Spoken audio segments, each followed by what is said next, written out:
हरे कृष्णा। आप सभी को गणेश चतुर्थी की हार्दिक शुभकामनाएं।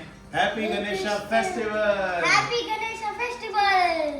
ओके, सो आज गणेश चतुर्थी है तो हमने सोचा कि बच्चों की छुट्टी भी है तो बच्चों के साथ मिलकर के एक वीडियो शूट किया जाए गणेश भगवान के बारे में जानने के लिए। आजकल लोग फेस्टिवल तो बहुत मनाते हैं लेकिन उनके बारे में जानते नहीं, तो हमने सोचा चलो थोड़ा सा ट्राई करते हैं और सबको गणेश जी के बारे में थोड़ा बताते हैं।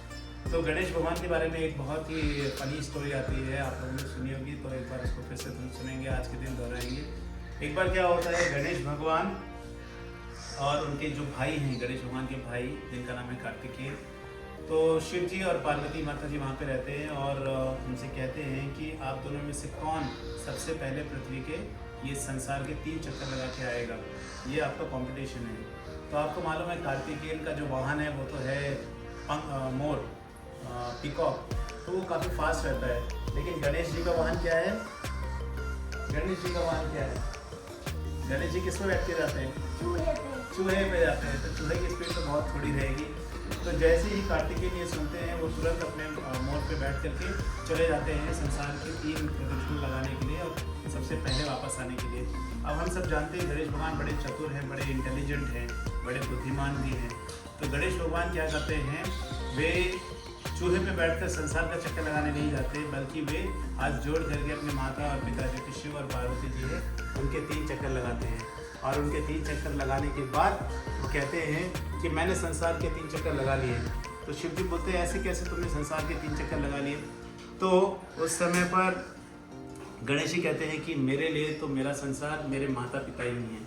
और इस तरह से शिव जी और पार्वती माता जी को प्रसन्न करते हैं। तो हमें क्या सीखने को मिलता है?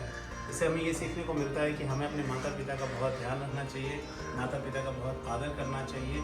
और अगर हम माता पिता की सेवा में हैं तो हम पूरे विश्व को जीत सकते हैं बड़े आराम से। जैसे जो ख्याति गणेश भगवान को मिली, जो सब लोगों की तारीफ प्रशंसा गणेश भगवान को मिली, वो आप भी पा सकते हैं अगर आप अपने माता पिता को प्रसन्न रखें। तो हमें माता पिता को भी ये करना चाहिए कि अपने बच्चों को सही शिक्षाएं दें। ऐसा नहीं करना चाहिए कि बच्चों को आप भगवद गीता ना सिखाएं, श्रीमद् भागवतम ना सिखाएं। अगर आप नहीं सिखाएंगे तो फिर किस तरह से आप अपने बच्चों को, आप कैसे आदर्श माता पिता बन पाएंगे?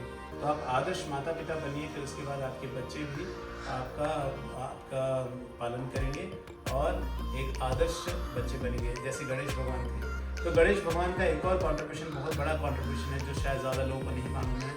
जो हम श्रीमद् भागवतम की बात करते हैं, शास्त्रों की बात करते हैं, तो सबको पता है कि वो वेद व्यास ने लिखी है। लेकिन असल बात यह है कि वेद व्यास ने बस उसे डिक्टेट किया है, क्योंकि उस समय पर कोई टाइपराइटर, कोई कंप्यूटर, ये सब नहीं था। लेकिन बहुत फास्ट लिखने वाले थे जो है गणेश भगवान।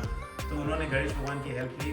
गणेश भगवान ने कहा कि मैं लिखूंगा लेकिन एक कंडीशन है, और कंडीशन ये है कि आप स्टॉप नहीं होना चाहिए, you should never stop in between. ये वाला कंडीशन था गणेश भगवान का। लेकिन तो जब ऐसा कंडीशन गणेश जी ने रखा व्यासदेव के सामने, तो व्यासदेव ने भी कहा कि ठीक है, मेरी भी एक कंडीशन है, वो ये कि आप जो भी लिखोगे सोच के समझ करके लिखोगे। तो गणेश भगवान ने कहा ठीक है।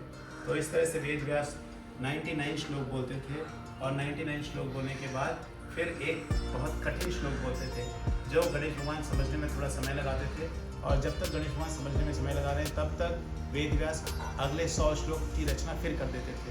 इस तरह से हम देखेंगे कि कैसे सारे शास्त्रों की रचना हुई। तो गणेश भगवान का बहुत कंट्रीब्यूशन है। गणेश भगवान का आज गणेश चतुर्थी है, गणेश फेस्टिवल है। तो सारा भारत, सारा विश्व गणेश चतुर्थी मना रहा है। आप लोग भी धूमधाम से गणेश चतुर्थी मनाइए और गणेश भगवान से प्रार्थना करें कि हमें गणेश भगवान भक्ति के मार्ग पर लेके आएँ, भगवान की सेवा में लगाएं। और जिस तरह से भगवान गणेश बड़े बुद्धिमान थे, हम भी उनसे प्रार्थना करेंगे कि हम भी बुद्धिमान पूर्वक भगवान की भक्ति और सेवा में लग पाए। तो आप सबको very very happy Ganesh festival. Hari बोल। अगर आपको वीडियो अच्छा लगा है तो वीडियो को लाइक कीजिए, शेयर कीजिए और चैनल को सब्सक्राइब कीजिए। आपके सपोर्ट के लिए आपका बहुत बहुत धन्यवाद।